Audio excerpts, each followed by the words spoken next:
From Wish TV and the All Indiana Podcast Network, this is the News 8 Daily 8 Podcast with Wish TV's Kylie Conway. A Wish TV News 8 update. Hi, I'm Kylie Conway, and this is your News 8 Daily 8 for Friday, July 28th. Dangerously hot temperatures today, possibly the hottest day of the year. It'll be sweltering with highs reaching the upper 90s, heat indices approaching 105 to 110 at times. Opening day for the state fair is today, and it's going to be marred with that heat, unfortunately.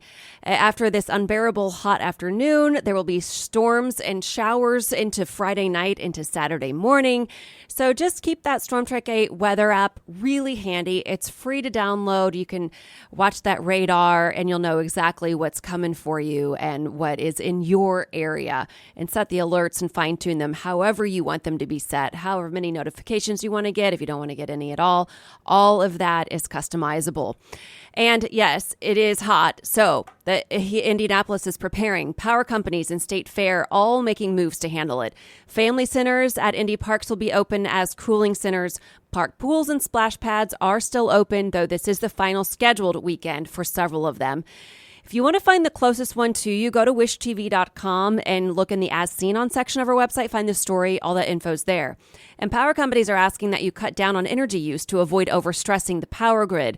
AES is suggesting several tips, saying many will also save you money, including turn your thermostat up, unused lights off, vents open, and curtains on the sunny side of the house closed. AES is asking you to use appliances in the evening hours when demand on the grid is lower. Okay, now back to the Indiana State Fair. Gates opened at 9 this morning, and they close tonight at 11. Clint Black is on the free stage at 7:30 tonight. And keep in mind, if you are going there, be careful, obviously with the high temperatures. But fortunately, there are several air-conditioned places that you can go in and get some breaks from the heat. Now to Item 8. A northern Indiana man is sentenced to 40 years in prison for child porn. It's a case that's been linked to the Delphi double murders. The judge handed down the decision last night for Kegan Kline after an all-day hearing. Item 8 senior investigative reporter Richard Essex has followed Kline's case for 2 years. Richard was inside the courtroom for Kline's sentencing. The atmosphere in the courtroom today was one of silence. The prosecution had wanted Kegan Kline to spend 50 years in prison. His defense lawyers wanted him to spend a little more than a decade. The judge decided that he was going to spend 40 years in the Department of Corrections. He did suspend 3 years for probation. Kegan Kline gave the waiting press corps the one-finger salute on his way out of the Miami County Courthouse. Most of the day he spent in a courtroom listening to the prosecution, paid him as a master manipulator who preyed on the weakness of his victims, family, and everyone else he came in contact with. It is really important days like today, being able to provide justice to the innumerable victims that Kegan Kline impacted. Kline's attorneys did not call a single witness on their client's behalf. The prosecution laid out Kline's heinous crimes over most of the day. They described how one of his victims, a 13-year-old girl, took graphic pictures from inside of a hospital bathroom with her gravely ill mother in the very next room. In a letter to the court, the victim thought the person behind the catfishing social media profile was real. She had no idea she was being groomed by Kegan Kline until investigators contacted her. Kline used at least 5 fake social media profiles to solicit sexually graphic pictures and videos from his victims. When you talk to people who have been impacted so powerfully, it can't do anything but move you. To read their statements today, to be their voice today, they needed to be heard. We know that he used the Anthony Schatz profile to contact Libby German the day before she and Abby Williams were murdered. The Miami County Prosecutor's Office would not connect Kline to any involvement in the Delphi case and would ask if the weeks-long search of the Wabash River, which was triggered by Kline's words, was connected to his case in Miami County. They couldn't say. Investigators identified at least 6 victims that the charges were based on. The prosecutor's office says that there could be dozens, maybe hundreds more. I would estimate hundreds of victims. Kline is taking the answers to many of those questions with him to prison. In Miami County, Richard Essex, Wish TV, Item 8. The timeline of Kline's case. Police say they first learned about him in February of 2017 after serving a search warrant on the Anthony Schatz social media profile. Prosecutors charged Kline more than 3 years later in August of 2020. He originally faced 30 felonies, but prosecutors decided to remove 5 charges in November of last year. Kline then pleaded guilty in March of this year. Police say a man is dead after a late-night shooting in Indianapolis. It happened just before 11 on Eugene Street near 29th and MLK. IMPD says officers found the man in the backyard of a home. Officers aren't giving details about what happened leading up to the gunfire and have not announced any arrests, but do say they've talked to everyone they need to in the case. The Louisville police officer critically wounded in the Old National Bank mass shooting is set to return home today. Officer Nicholas Wilt was one of 8 people wounded in the April attack. According to police, Wilt is set to leave a rehab center after nearly 4 months of treatment. Police are hosting a celebration at a church today to honor his homecoming. The entire community is invited.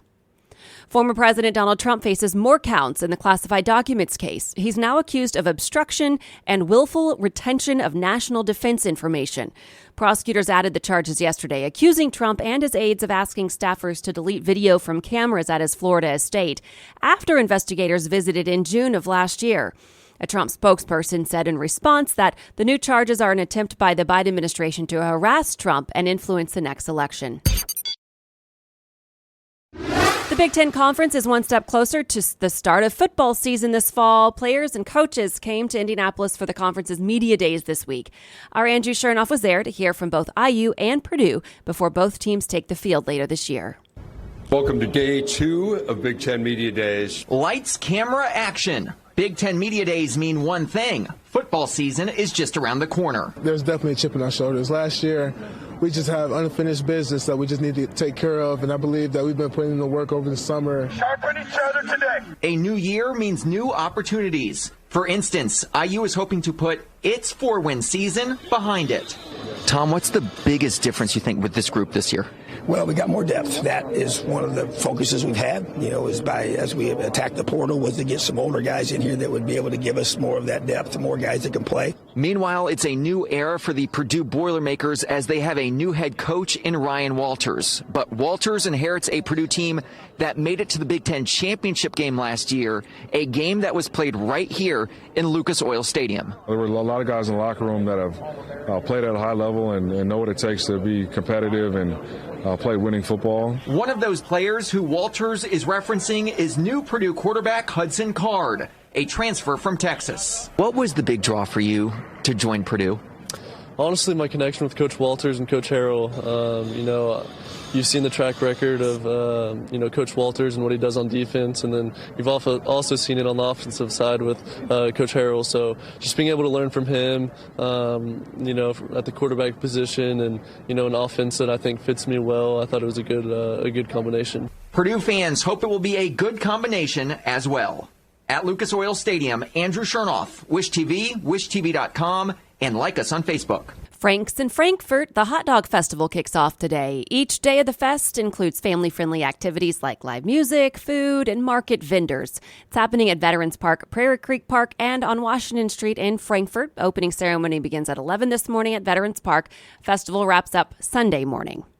Also today, free hepatitis testing. The Damien Center is offering it, coinciding with World Hepatitis Day. The center is taking its mobile unit to 3 spots downtown this afternoon. First stop, 16th and Meridian at 2 this afternoon. Then Ohio and East Street at 3. Then the Central Library at 4. You can get free lunch or snacks with your test, too. The Women's World Cup is underway, and while Team USA is looking for its 3rd consecutive trophy, it's also looking to make a difference off the pitch.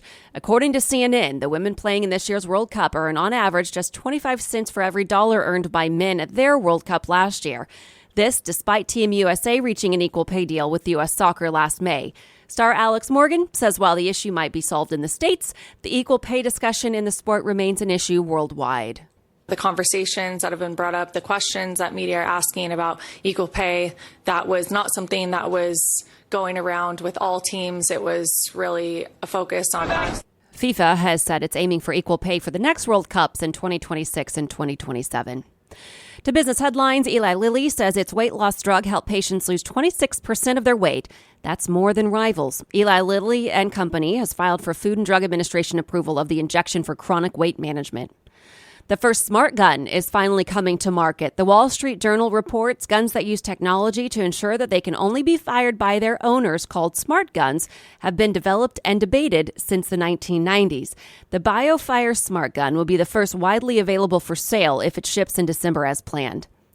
The largest electrical grid operator in the U.S. has issued an emergency energy alert. PJM Interconnection issued 2 alerts as part of its early notification system that conditions might require the use of emergency procedures during the sweeping heat wave. The alert was just to be prepared and not an indication that power was failing. U.S. oil prices cracked $80 per barrel for the first time since mid-April on Thursday. The move higher comes a day before ExxonMobil and Chevron report earnings. And Jell-O customers will soon see a bigger logo displayed on more colorful packaging and a stronger emphasis on its zero sugar appeal for some of its treats. Consumers will start seeing the new packaging this month. This has been your News 8 Daily 8 for Wish TV. I'm Kylie Conway, online at wishtv.com. And like us on Facebook when you search Wish TV. This is the News 8 Daily 8 podcast with Wish TV's Kylie Conway. A Wish TV News 8 update on demand. For even more, on demand and on the go. Connect with Wish TV on Facebook at wishtv.com and on the free Wish TV mobile app. Thank you for listening. And be sure to like, subscribe, and follow this podcast for updates every weekday morning on the All Indiana Podcast Network and wherever you get your podcast.